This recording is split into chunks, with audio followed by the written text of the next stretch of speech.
എല്ലാവർക്കും നമസ്കാരം. Food and ക്രാഫ്റ്റിലേക്ക് സ്വാഗതം. ഇന്ന് ഞാൻ വന്നിട്ടുള്ളത് നിങ്ങൾക്ക് എല്ലാവർക്കും യൂസ്ഫുൾ ആയിട്ടുള്ള ഒരു കൊച്ചു ഐഡിയ ആയിട്ടാണ്. ഇപ്പോൾ നമ്മുടെ വീട്ടിൽ എല്ലാവരുടെ വീട്ടിലും ഉണ്ടാവും ഒരു കൊതുകിൻ്റെ ബാറ്റെങ്കിലും അല്ലേ.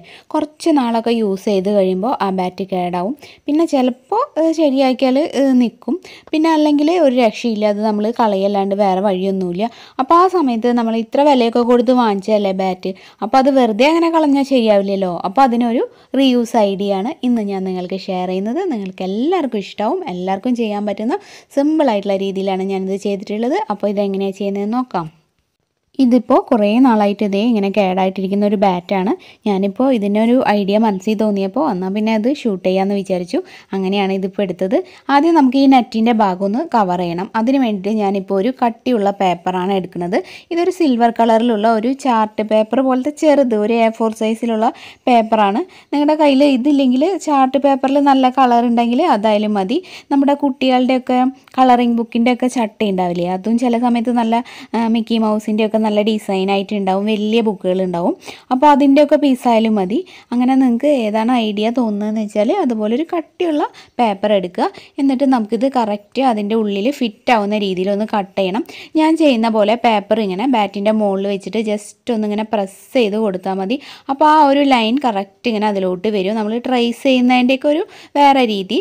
അപ്പോൾ ഇതുപോലെ ഇങ്ങനെ ചെയ്ത് കൊടുക്കുക. കണ്ടോ, കറക്റ്റായിട്ട് നമുക്ക് ആ ഒരു മാർക്ക് കിട്ടും.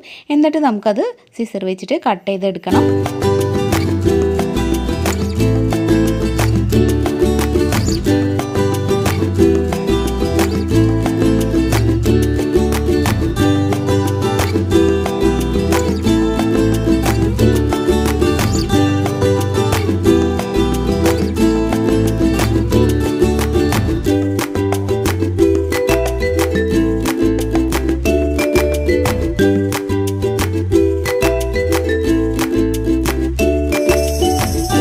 ഞാനിപ്പോൾ ആ പേപ്പർ കറക്റ്റായിട്ട് കട്ട് ചെയ്തെടുത്തിട്ട് നമ്മുടെ ഗ്ലൂ ഗൺ വെച്ചിട്ടാണ് ഒട്ടിച്ചത്. നിങ്ങൾക്ക് വേണമെങ്കിൽ സൂപ്പർ ഗ്ലൂവോ അല്ലെങ്കിൽ ഫെവിക്കോളോ എന്ത് വെച്ചിട്ടും ഒട്ടിക്കാം. ഫെവിക്കോൾ ആണെങ്കിലും സിമ്പിളായിട്ട് തന്നെ ഒട്ടും. നമ്മൾ പേപ്പറൊക്കെ ഒട്ടിക്കുന്ന ഫെവിക്കോൾ യൂസ് ചെയ്താൽ മതി. ജസ്റ്റ് 2 മിനിറ്റ് ഒന്ന് പ്രസ് ചെയ്ത് കൈവച്ച് പിടിച്ചാൽ മതി, അപ്പോൾ വേഗം തന്നെ ഒട്ടിക്കോളും. അതിനുശേഷം നമുക്കിനി അടുത്തതായിട്ട് എന്താ ചെയ്യേണ്ടതെന്ന് നോക്കാം. ഇതിപ്പോൾ ഞാൻ ഒരു സൈഡിൽ മാത്രമേ പേപ്പർ ഒട്ടിച്ചിട്ടുള്ളൂ, അതിൻ്റെ ആവശ്യമുള്ളൂ. ഇനി നമുക്ക് ആ ഒരു പിടിയുടെ ഭാഗമില്ലേ, ആ ഭാഗം ഒന്ന് നീറ്റാക്കാൻ വേണ്ടിയിട്ട് ഇതുപോലെ ഒരു ലേസാണ് ഞാൻ എടുക്കുന്നത്. ആ ലേസ് വെച്ചിട്ടൊന്ന് നമുക്ക് കവർ ചെയ്ത് കൊടുക്കാം.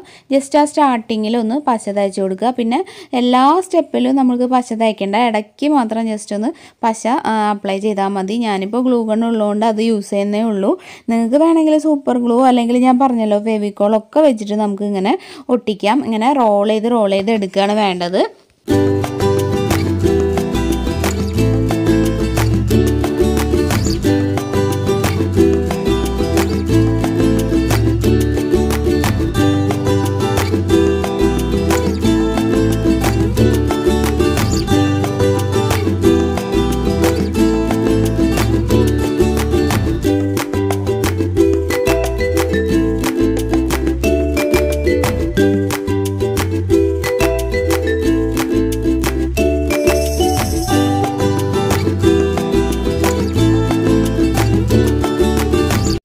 ഇങ്ങനെ ലാസ്റ്റ് ഭാഗമാകുമ്പോൾ നമ്മൾ ഓരോ പ്രാവശ്യം റോൾ ചെയ്യുമ്പോഴും ഗമ്മൊന്ന് തേച്ച് കൊടുക്കണം കേട്ടോ. ഫസ്റ്റ് ഭാഗത്തൊന്നും അധികം ആവശ്യമില്ല, അങ്ങനെ ഒരേ രീതിയിലല്ലേ വരുന്നത്. ഇവിടെ ആകുമ്പോൾ ചെറിയൊരു ചെരിവ് പോലെയുള്ളതുകൊണ്ട് നമ്മൾ എല്ലാ പ്രാവശ്യവും ഇങ്ങനെ ലൈസ് ചുറ്റുമ്പോഴും ചെറുതായിട്ടൊന്ന് പശ ആക്കി കൊടുക്കുക. അപ്പോൾ നല്ല സ്ട്രോങ് ആയിട്ടിരിക്കും. എന്നിട്ട് നമുക്കത് കറക്റ്റായിട്ട് ഒട്ടിച്ച് അതിൽ വയ്ക്കാം. ഇപ്പോൾ ഞാൻ കറക്റ്റായിട്ട് ഇങ്ങനെ ഒട്ടിച്ചെടുത്തിട്ടുണ്ട്. നമുക്ക് എത്രത്തോളം ചുറ്റാൻ പറ്റുന്നോ അത്രയും ഭാഗം വരെ ചുറ്റുക. ലാസ്റ്റും ഒന്ന് പശ തേച്ചിട്ട് ഉറപ്പിക്കുക. എത്രയേ ഉള്ളൂ. നല്ല സിമ്പിളായിട്ട് നമുക്ക് ഇങ്ങനെ ചുറ്റിയെടുക്കുമ്പോൾ ഈ പിടി നല്ല ഭംഗിയാക്കി എടുക്കാൻ പറ്റും.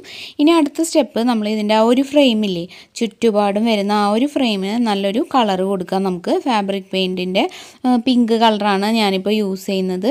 അത് ഇങ്ങനെ പല ടൈപ്പ്, നിങ്ങളുടെ ഒരു ഐഡിയ വെച്ച് നിങ്ങൾക്ക് ഇഷ്ടമുള്ള കളർ പെയിൻറ്റ് ചെയ്ത് കൊടുക്കാം. ഫാബ്രിക് പെയിൻറ്റ് ഒരു ബോട്ടിലിന് ഒരു 20 രൂപയ്ക്കാണ് വില. നിങ്ങൾക്ക് എല്ലാ സൂപ്പർ മാർക്കറ്റിലും അതുപോലെ ഫാൻസി ഷോപ്പിലൊക്കെ കിട്ടും. ഫാബ്രിക് പെയിൻറ്റ് ഇപ്പോൾ ഇതിന് യൂസ് ചെയ്യാനൊക്കെ ഒരു കുറച്ചേ വേണ്ടി വരുള്ളൂ ആ ഒരു ബോട്ടിലിൻ്റെ. ബാക്കി നമുക്ക് എടുത്ത് വയ്ക്കാം, കുറേ നാളത് ഇരുന്നോളൊന്നും ആവുന്നില്ല. പിന്നെ നമുക്ക് ഇതുപോലെ എന്തെങ്കിലും ക്രാഫ്റ്റ് ചെയ്യുമ്പോഴോ അല്ലെങ്കിൽ ഡ്രസ്സിലോ ചുരിദാറിലൊക്കെ ചെറിയ പ്രിൻറ്റിംഗ് ഒക്കെ കൊടുക്കാനൊക്കെ നമുക്കിത് യൂസ് ചെയ്യാൻ പറ്റും.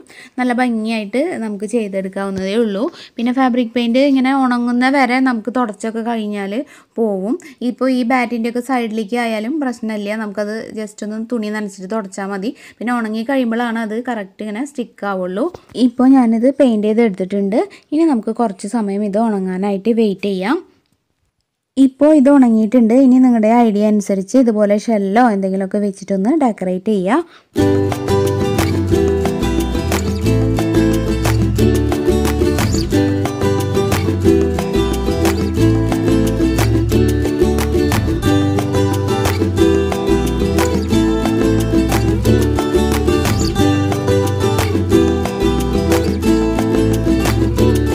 ഇപ്പോൾ ഞാൻ ഷെല്ലൊക്കെ ഒട്ടിച്ച് കഴിഞ്ഞു. ഇനി ബാക്കി ഡെക്കറേഷൻ നമുക്ക് ലാസ്റ്റ് ചെയ്യാം. ഇനി അടുത്തതായിട്ട് ഞാനിപ്പോൾ ഇതുപോലെ ചുവരിലൊക്കെ ഒട്ടിക്കുന്ന ഈ ഹുക്കുകളില്ലേ, നമുക്ക് സൂപ്പർ മാർക്കറ്റിലൊക്കെ ഇത് സിമ്പിളായിട്ട് വാങ്ങാൻ കിട്ടും. ഇതിപ്പോൾ ഒരു മെറ്റലിൻ്റെ ടൈപ്പാണ്. നിങ്ങൾക്ക് ചെറിയതായിട്ട് കിട്ടുന്ന ഏതും നമുക്ക് യൂസ് ചെയ്യാം. വലിയ ഹുക്കാകുമ്പോൾ ഇത് അത്ര സ്യൂട്ടാവില്ല. ഈ ഹുക്കുകൾ ഞാൻ ഈ ബാറ്റിൻ്റെ ഈ നമ്മൾ ഒട്ടിച്ചിട്ടുള്ള ഈ ഫ്രെയിമിൽ ഒട്ടിച്ച് ചേർക്കുകയാണ് ചെയ്യുന്നത്. ഇതുപോലുള്ള വാൾ ഹുക്കിൻ്റെ ഉപയോഗങ്ങളെ കുറിച്ചിട്ട് ഞാനൊരു സ്പെഷ്യൽ വീഡിയോ ചെയ്തിട്ടുണ്ട്. കാണാത്തവർ കണ്ടു നോക്കണം. നല്ല ഹെൽപ്ഫുൾ ആണത്. നിങ്ങൾക്ക് എല്ലാ സൂപ്പർ മാർക്കറ്റിലും ഫാൻസി ഷോപ്പിലും ചോദിച്ചു കഴിഞ്ഞാൽ ഇതുപോലത്തെ ഹുക്ക് നമുക്ക് വാങ്ങാൻ കിട്ടും. പല ടൈപ്പിലും ഡിസൈനിലും ഒക്കെ ഉണ്ടാവും. അതിൽ നിന്ന് കുറച്ചെടുത്തിട്ട് ഞാനിപ്പോൾ ഇതിലിങ്ങനെ ഒട്ടിച്ച് വെക്കുകയാണ്. ഇതിൻ്റെ ബാക്കിലൊരു സ്റ്റിക്കർ ഉണ്ട്. അതിങ്ങനെ ഊരി മാറ്റിയാൽ നമുക്ക് ഒട്ടിക്കാനുള്ള പശയുണ്ട്. പിന്നെ നല്ല വെയിറ്റുള്ള സാധനങ്ങളാണ് നിങ്ങൾക്ക് തൂക്കേണ്ടതെന്നുണ്ടെങ്കിൽ നമ്മൾ സൂപ്പർ ഗ്ലൂ പോലത്തെ ഏതെങ്കിലും ഒരു സ്ട്രോങ് ഗമ്മ് കൂടി ഇവിടെ ആക്കി കൊടുത്താൽ മതി. അപ്പോൾ പിന്നെ എത്ര വെയിറ്റ് തൂക്കിയാലും അത് വീഴില്ല. അല്ലെങ്കിൽ ചിലപ്പോൾ ഹെവി ആയിട്ടുള്ള വെയിറ്റൊക്കെ തൂക്കുമ്പോൾ അത് താഴോട്ട് ഇങ്ങനെ പൊളിഞ്ഞ് വീഴാനുള്ള സാധ്യതയുണ്ട്. ഇപ്പോൾ എനിക്ക് ഇതിന് ഇപ്പോൾ അതിൻ്റെ ആവശ്യമില്ല. അതുകൊണ്ട് ഞാനിങ്ങനെ സിമ്പിളായിട്ടൊന്ന് അറേഞ്ച് ചെയ്ത് വെച്ച് ഒട്ടിക്കുകയാണ്.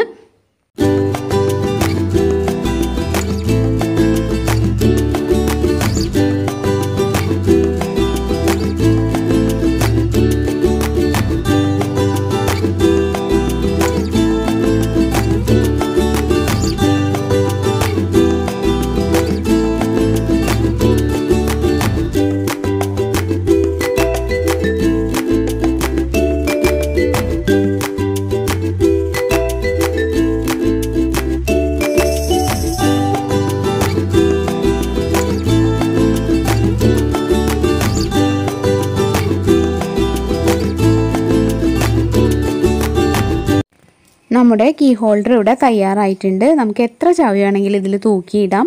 അതൊക്കെ നിങ്ങളുടെ ഇഷ്ടമാണ്. അറേഞ്ച്മെൻറ്റ്സ് ആ ഒരു ഹുക്ക് വെക്കുന്നതിനനുസരിച്ച് ആ സ്പേസ് അഡ്ജസ്റ്റ് ചെയ്തിട്ടൊക്കെ ചെയ്താൽ മതി. അതുപോലെ ഡെക്കറേഷൻസും നിങ്ങൾക്ക് നിങ്ങളുടെ ഭാവനയ്ക്കനുസരിച്ച് ചെയ്യാം. ഞാൻ എൻ്റെ ഒരു രീതിയിൽ ചെയ്തതാണ്. അപ്പോൾ കേടായിട്ട് ശരിയാക്കാൻ പറ്റാത്ത ബാറ്റൊക്കെ വീട്ടിലിരിക്കുന്നുണ്ടെങ്കിൽ എല്ലാവരും ഇങ്ങനെ ഒന്ന് ട്രൈ ചെയ്ത് നോക്കുക. ഇപ്പോൾ ഈ ബാറ്റൊക്കെ എല്ലാവരുടെ വീട്ടിലുള്ളതാണല്ലോ. അതുകൊണ്ടാണ് ഞാൻ ഇത് വെച്ചിട്ടൊരു റീയൂസ് കാണിച്ചത്. വീഡിയോ ഇഷ്ടമായിട്ടുണ്ടെങ്കിൽ തീർച്ചയായും ഒന്ന് ലൈക്ക് ചെയ്യുക. അതുപോലെ നിങ്ങളുടെ വിലയേറിയ അഭിപ്രായങ്ങളൊക്കെ കമൻറ്റ് ചെയ്യുക. ഈ വീഡിയോ നിങ്ങളുടെ ഫ്രണ്ട്സിനും റിലേറ്റീവ്സിനൊക്കെ ഒന്ന് ഷെയർ ചെയ്ത് കൊടുക്കുക. പിന്നെ ആരെങ്കിലും നമ്മുടെ ചാനൽ പുതുതായിട്ട് കാണുന്നുണ്ടെങ്കിൽ ഇതിന് താഴെയുള്ള സബ്സ്ക്രൈബ് ബട്ടൺ പ്രസ് ചെയ്തിട്ട് നമ്മുടെ ഫാമിലിയിൽ മെമ്പർ ആവുക. സബ്സ്ക്രൈബ് ചെയ്താൽ മാത്രം പോരാ, അതിന് തൊട്ടടുത്തുള്ള ബെല്ലൈക്കൺ ക്ലിക്ക് ചെയ്യണം. ബെല്ലൈക്കൺ ക്ലിക്ക് ചെയ്യുമ്പോൾ അതിന് നേരെ ഓൾ എന്നുള്ളൊരു ഓപ്ഷൻ വരും. അതും എനേബിൾ ആക്കാൻ മറക്കരുത്. അതുപോലെ തന്നെ നമ്മുടെ പുതിയ ചാനലായിട്ടുള്ള പ്രാർത്ഥനാസ് വേൾഡും നിങ്ങളൊന്ന് കണ്ടു നോക്കുക. എന്നിട്ട് ഇഷ്ടപ്പെടുകയാണെങ്കിൽ അതും ഒന്ന് സബ്സ്ക്രൈബ് ചെയ്ത് സപ്പോർട്ട് ചെയ്യുക. നിങ്ങളുടെ സപ്പോർട്ട് അത്യാവശ്യമാണ്. അപ്പോൾ നിങ്ങളുടെ വിലയേറിയ അഭിപ്രായങ്ങൾ സജഷൻസൊക്കെ ആ ചാനലിൽ വല്ലതും ഉണ്ടെങ്കിൽ നിങ്ങളെ അറിയിക്കുക. ഇനി ഇന്നത്തെ ഈ കൊച്ചു വീഡിയോ ഇത്രയ്ക്കേ ഉള്ളൂ. നാളെ മറ്റൊരു നല്ല വീഡിയോ ആയിട്ട് വീണ്ടും കാണാം. എല്ലാവർക്കും നന്ദി, നമസ്കാരം.